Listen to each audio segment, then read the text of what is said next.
Hello friends, myself Dr. Namdev Madne, Department of Chemistry, Sati College. Today I am going to discussing the TYBSc syllabus according to Mumbai University. In this semester 5, Analytical Chemistry paper 4, in that we will discuss unit 3, which is having the contents turbidimetry and nephelometry. The content of this topic are instrumentation of turbidimetry, instrumentation of nephelometry, applications of turbidimetry and nephelometry.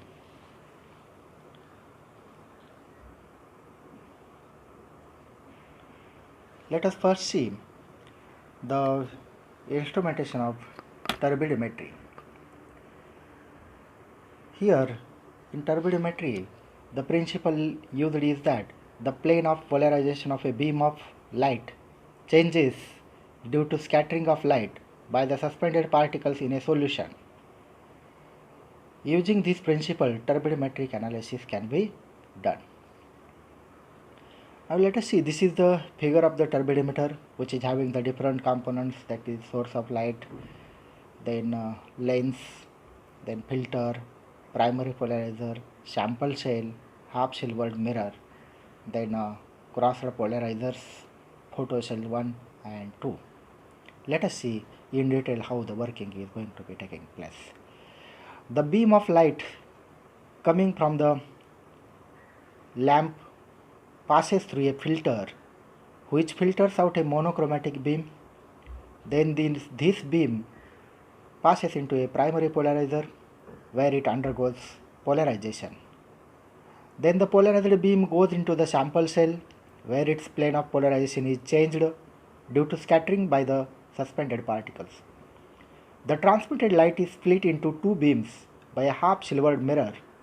One of these beams passes through another polarizer having its axis parallel to that of the primary polarizer, and the other beam passes through a polarizer with its axis crossed with the primary polarizer.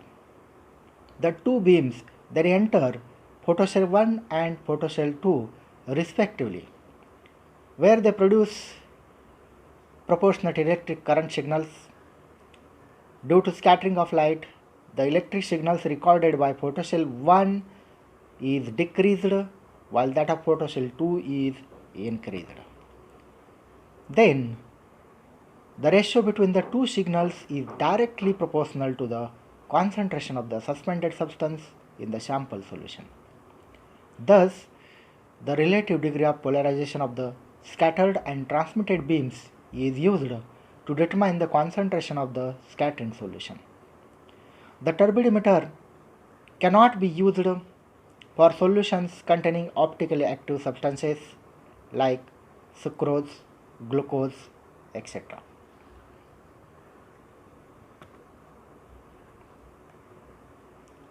Then let us see the instrumentation of the nephelometer.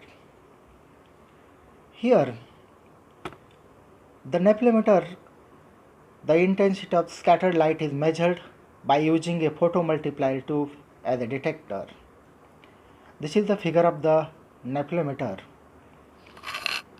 and here the detector, that is the photomultiplier tube, mounted on a turntable for positioning at different angles to the incident beam, so that the scattered intensity of light that can be measured at different angles, for example 45 degree, 90 degree, 135 degree. Then the undeviated light that passes into a black tube called a light trap, in the presence of suspended particles, the detector records an electric signal which is proportional to the intensity of scattered light.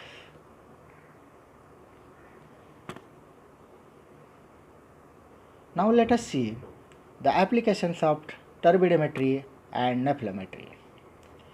The first application is quantitative analysis. If suppose the particle size are very small and if the precipitates are gelatinous, then that becomes very difficult to filter, and hence it becomes difficult to estimate. Such a precipitates can be converted into an ideal suspension under carefully controlled conditions and then estimated using turbidimetry and nephelometry. Using these turbidimetry and nephelometry techniques, a number of inorganic substances that can be estimated with great sensitivity using suitable calibration curves. Then, to determine the nephelometric and turbidimetric analysis of a sample solution, we have to use this calibration curve method. In this method, a series of standard solutions of known concentrations are prepared whose concentrations are ranging from 1 ppm to 10 ppm.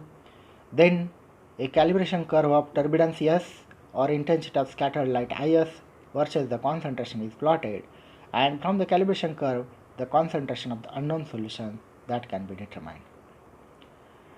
Now let us see, this is the figure of the calibration curve of turbidimeter as well as the nephelometric calibration curve. In turbidimetric calibration curve, here a turbidence of the standard solutions is measured and then turbidence of the unknown solution is also measured. Then we have to plot a graph of turbidence S on the y-axis and concentration of standard solutions on the x-axis. We get a straight line graph passing through origin. Then from this calibration curve we can plot the turbidence of unknown solution, and from this calibration curve we get the concentration of the unknown solution Cx. In the similar way, for nephelometric determination, we have to measure the intensity of scattered light of the standard solutions as well as of the unknown solution, and then we have to plot a graph of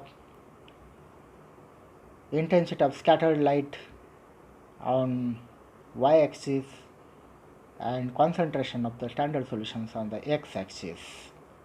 Then we get a straight line graph as shown in the figure passing through the origin. Then we have to plot the intensity of scattered light on this calibration curve, and from that we can get the concentration of the unknown solution Cx. By using these methods we can estimate SO42 minus as BaSO4, CO32 minus as BaCO3, Cl minus as AgCl, and Ca2 plus as CaC2O4. Ammonia can be estimated in water at trace levels by using Nessler's reagents. Then next application is organic and biochemical analysis. Benzene content in alcohol is determined by the addition of small amount of water which forms an immiscible suspension with benzene and rendering the solution turbid. Turbidimetry is used to measure the growth of bacteria in liquid nutrient media and in the estimation of amino acids, vitamins and antibiotics. Nephelometry is used to estimate proteins, yeast, glycogen, beta and gamma globulin in blood serum and plasma. The next application is determination of molecular weight of the macromolecules. Here in this method we are going to using the principle that the macromolecules, they scatter light, and the scattering of light is used to determine the high molecular weight of the polymers. Then here the turbidity K of a solution of a polymer, that is related to the molecular weight of the polymer M by the Mark-Hawick equation. Mark-Hawick equation is given as limit of C tends to 0 Hc upon K, that is equal to 1 upon M. Here H is a constant that depends upon the polymer and the suspension medium, and C is the concentration in gram per cm cube. The turbidity is measured at different concentrations, and then a graph of Hc upon K is plotted against the concentration. Then we can get a graph like this. Then this graph is extrapolated to zero concentration to obtain the intercept, and that intercept is equal to 1 upon m, from which the molecular weight of the polymer that can be determined. Because here intercept is equal to 1 upon m, therefore molecular weight of the polymer m is equal to 1 upon intercept. The next application is turbidimetric titrations. Turbidimetric titrations are carried out in the similar way as that of the photometric titrations. Here the apparatus consists of a source of light and a photocell placed on opposite sides of the titration vessel. The titration can be represented as reactant plus titrant that gives the product. If the product obtained is insoluble, then the turbidence or intensity of scattered light will be steadily increased till the end point is reached. After the end point, it will remain constant. Then the amount of precipitate increases to a maximum at the end point and then remains constant. Two intersecting lines are obtained if the number of product particles increases linearly up to the end point, and if all the particles are of the same size, that is graph 1, then we can determine the end point, intersection of two straight lines that gives the end point.